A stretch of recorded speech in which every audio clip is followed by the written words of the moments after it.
Number one है success in developing values is mainly development on. जो success होती है उसकी वैल्यू जो है किस तरह से डेवलप कर सकते हैं, कौन डेवलप कर सकता है, फैमिली, सोसाइटी, गवर्नमेंट या टीचर। जो सक्सेस की वैल्यूज होती है वो एक टीचर ही डेवलप कर सकता है, तो इसका करेक्ट ऑप्शन हो जाएगा डी, टीचर। ये जो पेडागॉजी के क्वेश्चन है वो कॉन्सेप्चुअल होते हैं, आपको अपना कॉन्सेप्ट क्लियर करना होगा हर चीज़ का। How does an effective teacher make student attentive in class?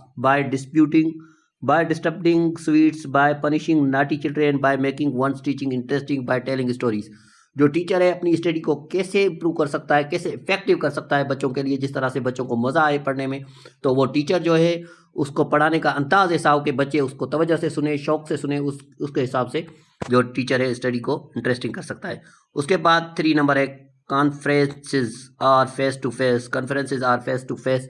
Conferences जो है फेस टू फेस क्या होती है? डिस्कशन, नेगोशिएशंस और मीटिंग्स और नन ऑफ दीज।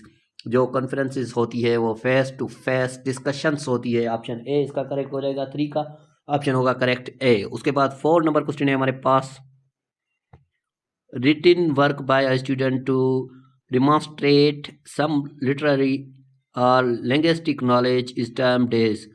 जो रिटिन वर्क हो स्टूडेंट का डेमोन्स्ट्रेटिव हो, लिटरली और लिंग्विस्टिक यूज़ की गई हो, उसे क्या कहते हैं? डेमोन्स्ट्रेशन, कॉम्प्रिहेंशन, कंपोजिशन या होमवर्क। तो जो बच्चे काम करते हैं लिखने वाला, लैंग्वेज वाला, उसे कहते हैं कंपोजिशन। इसका ऑप्शन सी करेक्ट हो जाएगा। उसके बाद 5th नंबर क्वेश्चन है हमारे पास। उसके बाद 5th नंबर है the instructional approach in which objectives are presented to learners in chronological order is known as. Chronological order में जो अप्रोच होती है ऑब्जेक्टिव्स की, उसे क्या कहते हैं? क्रोनोलॉजिकल सीक्वेंसेस कहते हैं, क्रोनोलॉजिकल ऑर्डरिंग कहते हैं, क्रोनोलॉजिकल टीचिंग कहते हैं, या कोई भी नहीं कहते। तो उसे क्रोनोलॉजिकल सीक्वेंसिंग कहते हैं, क्योंकि वो उस तरतीब से रखे गए होते हैं, इसलिए उनको क्रोनोलॉजिकल सीक्वेंसिंग कहते हैं। उसके बाद 6 नंबर है, ये कॉन्सेप्ट वाला क्वेश्चन है। Anila is an 8 years old girl, she does not like to study, you as a teacher. ये कह रहा है कि अनिला एक स्टूडेंट है 8 साल की, उसको पढ़ने का दिल नहीं कर रहा, तो आप एक टीचर हैं क्या करेंगे? A, request her to study despite she is not interested, give her oral work, describe the benefits of study, leave on her own in the class. तो सी करेक्ट होगा, describe the benefit of study, उसको study के फ़ायदे बताएंगे कि पढ़ने के ये फ़ायदे हैं, तो वो उस हिसाब से पढ़ने का उसे शौक पैदा होगा। Which of these skill do you consider extremely important for a teacher? इनमें से कौन सा कैरेक्टर है जो आप समझते हैं टीचर के लिए बहुत अहम है? लिसनिंग स्किल हो, उसमें मैनेजरल स्किल हो, ओरेशन स्किल हो, या टीचिंग स्किल हो। टीचर के लिए सबसे ज़्यादा अहम टीचिंग स्किल है, उसको पढ़ाने का तरीका आता हो उसे कहते हैं। और 8 नंबर है which one is not among the elements. इनमें से कौन सा जो है एलिमेंट्स एक्टिव लर्निंग का नहीं है? Language, manipulation, practically, materials. तो इसमें जो है ए करेक्ट हो जाएगा। लैंग्वेजेस का जो है वो एक्टिव लर्निंग का पहलू नहीं है, कोई भी लैंग्वेज हो सकती है लर्नर की, तो इसका करेक्ट होगा लैंग्वेज, ए ऑप्शन। उसके बाद 9th नंबर है, which of the following is a social characteristic for a child? He understand the tune of voice, love और हेट। और उसके बाद he recognise his mother in the 3rd month, he his play is self centred, all of the above. जो child होता है उसके character में ये सारे आते हैं कि वो 3 माह में अपनी माँ को पहचान लेता है, वो जो है वॉइस को पहचान लेता है, नफ़रत और मोहब्बत वाले वॉइस को, और वो है वो सेल्फ सेंटर्ड होता है, सिर्फ खुद ही अपने आप को उसको स्टडी करवाई जाती है।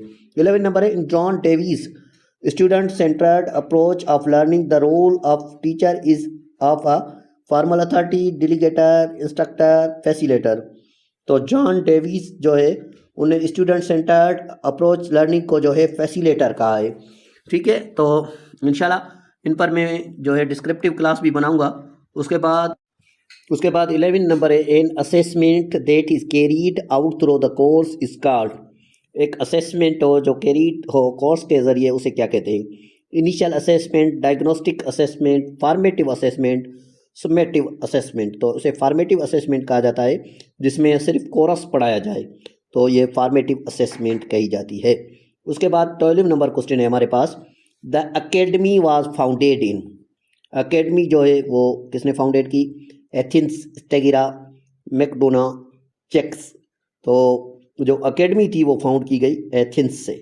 उसके बाद 13 नंबर क्वेश्चन है हमारे पास, और ये जो सारे क्वेश्चन है बी एड एम एड से निकाले गए हैं आपकी हेडमास्टर की तैयारी के लिए, हेडमास्टर और हेडमिस्ट्रेस के लिए जो तैयारी कर रही है। The skill when student try to build abstract knowledge is called. एक स्टडी जिसमें जो चाइल्ड बिल्ड करे अपनी एब्स्ट्रैक्ट नॉलेज स्टडी की, उसे क्या कहते हैं? आर्गुनेटिंग, कैरेक्टराइजिंग, इवैल्यूएटिंग, सिंथेसाइजिंग। तो इसका जो करेक्ट ऑप्शन हो जाएगा,